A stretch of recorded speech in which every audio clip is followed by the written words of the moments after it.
பொண்ணு பிடிச்சிருக்குன்னு நான் வாக்குறுதி கொடுத்துட்டேன். என்னால கொடுத்த வாக்க மாத்த முடியாது. அழகே நிலவே காதலின் காவியம் ஆடவா.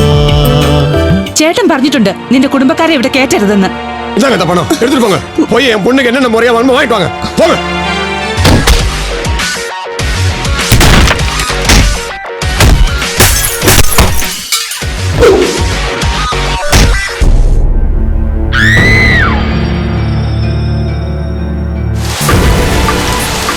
இன்னில இருந்து നീ எனக்கு അക്കാവും ഇല്ല, ഞാൻ ഉനക്ക് തമ്പിയും ഇല്ല. നിങ്ങൾ തിരിച്ചു വന്നില്ലെങ്കിൽ ഈ കുട്ടികളെയും കൊന്ന് ഞാനും ചാവും. நான் குடிக்கிறதே வாழ்றதுக்கு இல்லடா, சாவறதுக்குடா. நான் ஒரு பெரிய நடிகனாகி தயாரிப்பாளராகி ஒரு படம் எடுத்து காட்டல. என் பேர் அந்தோணி. சிறுமழை துள்ளி பட்டு தெரிக்கிறது கூட பிடிக்கிறது வானவில் வராய.